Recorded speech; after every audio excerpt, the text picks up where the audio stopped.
साथियों, सूर्य नगरी unique classes के यूट्यूब चैनल पर मैं डॉक्टर उर्मिला राठी आपका हार्दिक स्वागत और अभिनंदन करती हूँ।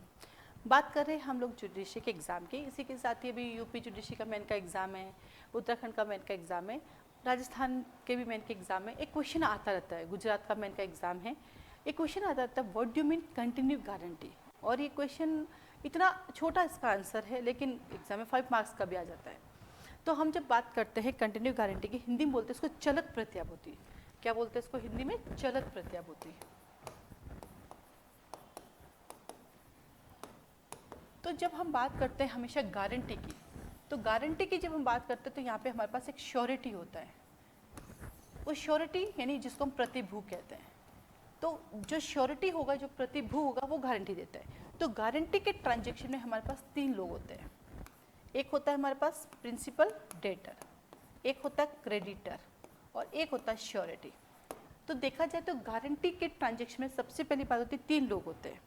एक होता है मूल ऋणी, एक होता है लेनदार और एक होता है आपका प्रतिभू। इंग्लिश में बोलते हैं आपके प्रिंसिपल डेटर, दूसरे को बोलते हैं क्रेडिटर्स और तीसरे को बोलते हैं हम यहाँ पे क्या बोलते हैं? प्रतिभू। तो ये जो थर्ड पर्सन होता है जो हमारी तरफ से गारंटी देने के लिए आता है, जो श्योरिटी, ये श्योरिटी क्या करता है? हमारे लिए गारंटी देता है कि आप इसको 5 बोरी गेहूँ दे देना या शक्कर दे देना, इसको तो 5 बोरी तक या 5000 रुपीज़ तक का ये दे देना। तो 5000 रुपीज़ के अंदर अंदर कितना भी ट्रांजेक्शन हो सकता है। यदि हम एक बार के लिए बोले तो सिंपल हो गया, लेकिन कंटिन्यू कि भाई इसको 5 बोरी तक चावल दे दिया करना, ही नया बिजनेस स्टार्ट कर रहा है। तो पहले आपने 2 बोरी ली, फिर आपने 2 ली, फिर 1 ली, फिर पेमेंट कर दिया, फिर से 1 ली, फिर 2 ली, तो इसको बोलते हैं जो चलती रहती है उस लिमिट तक, तो उसको बोलते हैं कंटिन्यू गारंटी, जो ट्रांजेक्शन में चलती रहती है। अब आता है कि अब एग्जाम में तो इतना सा लिखना है, कंटिन्यू गारंटी सेक्शन नंबर 129 जो कि चलती रहती है, इससे ज़्यादा कुछ है ही नहीं, क्योंकि मैंने अभी आपसे यही कहा कि यहाँ पे ज़्यादा कुछ है ही नहीं इसमें लिखने के। फिर आता है, फिर उसके साथ अब आपको 130 लिखना पड़ेगा, रिवोकेशन, कि कंटिन्यू गारंटी का रिवोकेशन कैसे होता है। तो जिस श्योरिटी ने आपके लिए क्या दी, गारंटी दी, वो क्या करेगा? क्रेडिटर से कह देगा कि भाई आप इसको मत देना। अगर कहने से पहले कुछ ट्रांजेक्शन हो रखा है तो उसके लिए आप लायबल होंगे, और जिस दिन आपने नोटिस देके मना कर दिया उसके आगे जो अब कंटिन्यू नहीं होगा।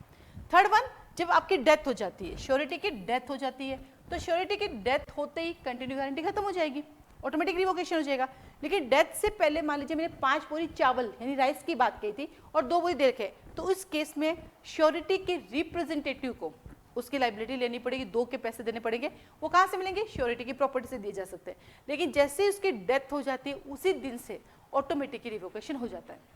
जबकि कॉन्ट्रैक्ट एक्ट सेक्शन 6 कहता है कि डेथ होने पर एक्सेप्टेंस से पहले पहले उसके पास इन्फॉर्मेशन जाना जरूरी है, जबकि कंटिन्यूइंग गारंटी में ऐसा कुछ नहीं है। डेथ हो गई आज और आपको नहीं पता चला ना, आपने कल उसको कंटिन्यू गारंटी के रूप में 3 बोरी चावल और दे दिए, तो भी वो जो पहले दी गई है 2 बोरी के लिए ही लाइबल होगा, क्योंकि डेथ के बाद कोई लाइबिलिटी नहीं बचेगी।